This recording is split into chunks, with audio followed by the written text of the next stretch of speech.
x plus y equals 10. And then the second one, it looked like x10 plus y60 equals 250. So the first thing that I'm going to do is I'm just going to rewrite this so that the coefficient, so the number, is in front of the variable. So I'm just going to rewrite it because that's the way we see it more frequently. So it would look like 10x plus 60y equals 250. Okay? So now that my coefficients are there,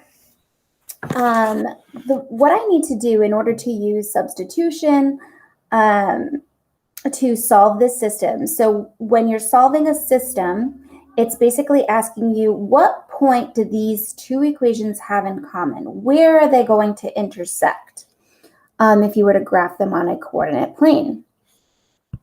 So in order to substitute, I like to give steps.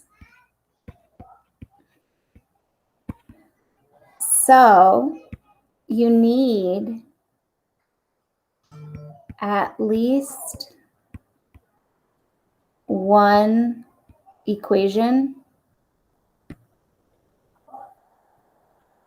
solved for a variable.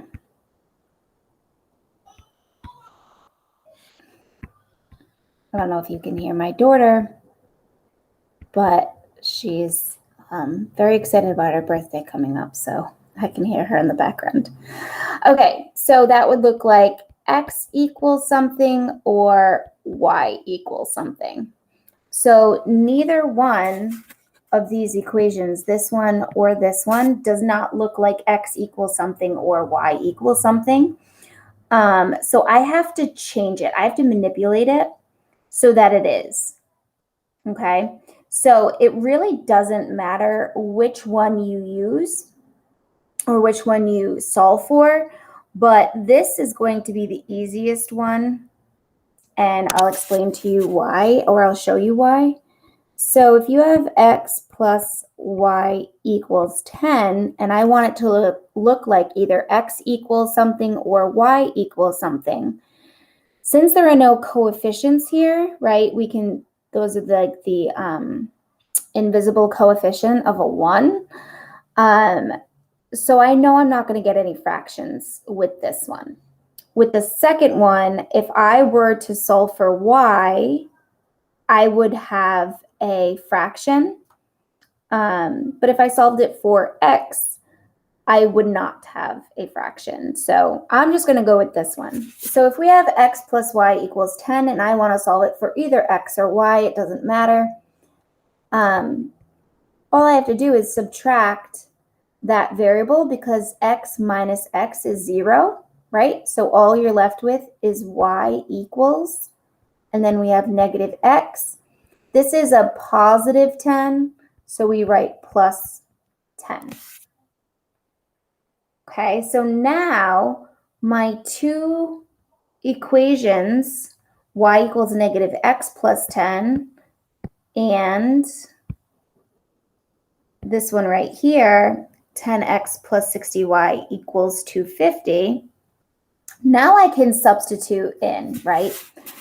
So right here, you see a y, okay? And right here tells us what y is, right? This says y is negative x plus 10. So you can call it y, or you can call it negative x plus 10. So if I substitute negative x plus 10 in for y and then solve it like any other multi-step equation, I'll be able to figure out what y equals. So I have 10x plus 60 times y right? And y is negative x plus 10.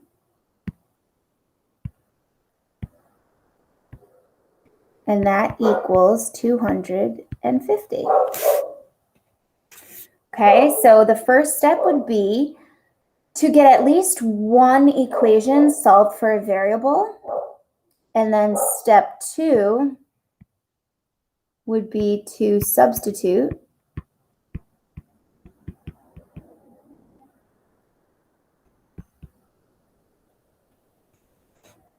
in for the variable in the other equation.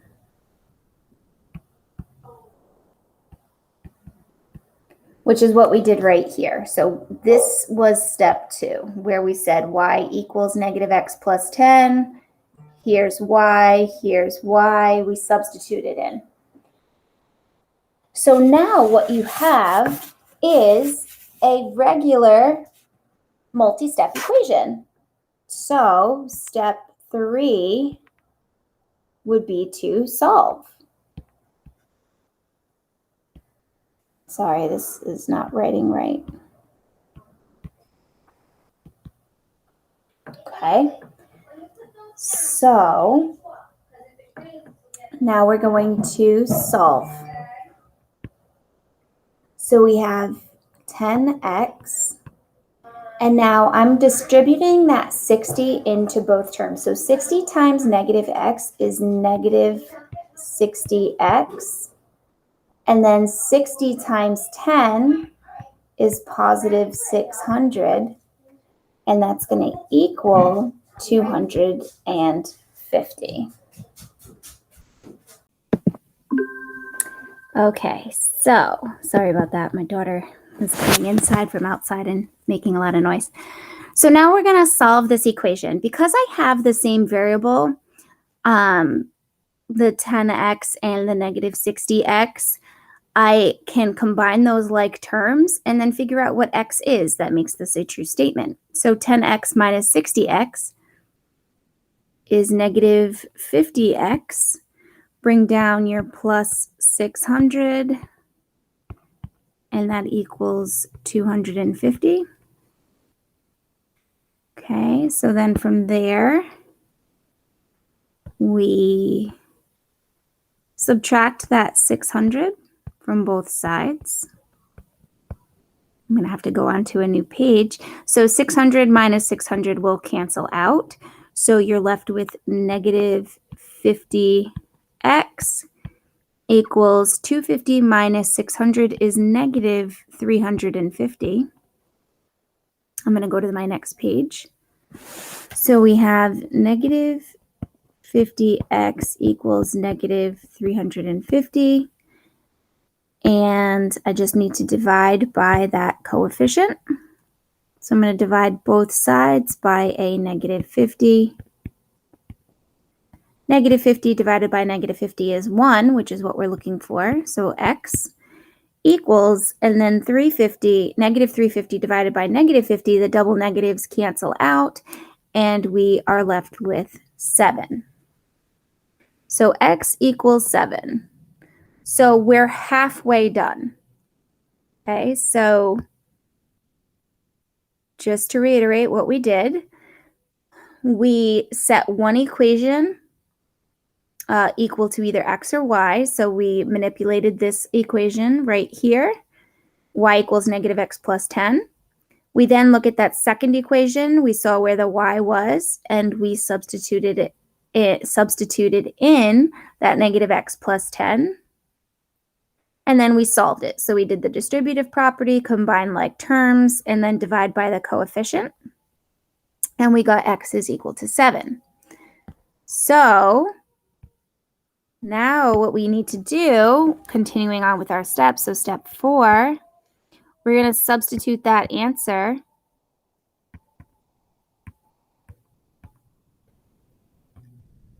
into either equation and solve. for the other variable.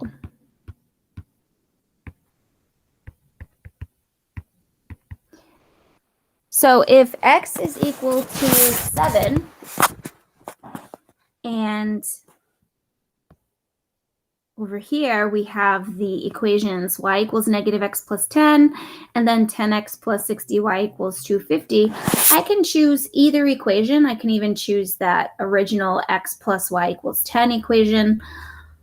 I'll get the same answer no matter which equation I choose. But this one right here, y equals negative x plus 10, that's already solved for y. It's going to take a lot less math. So I'm going to use that one.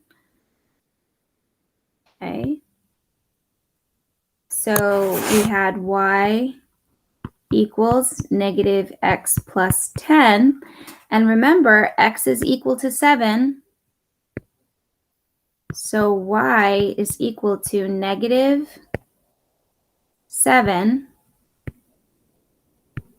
because that's a negative x, or the opposite of x. And if x is 7, the opposite would be negative 7.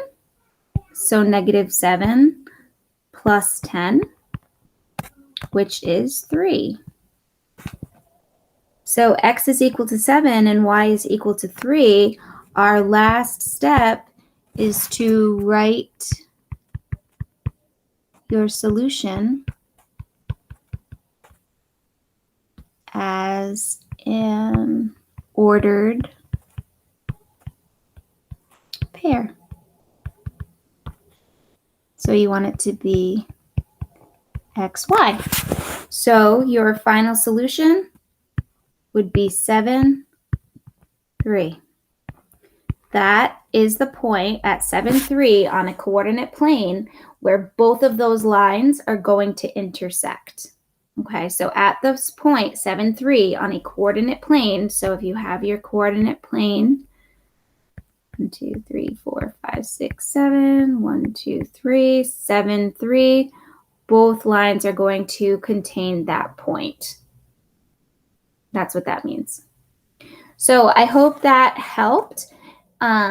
If not, please feel free to reach out to me and we can set up a meet so I can continue to go over that with you. Okay, I hope you have a great day. Bye.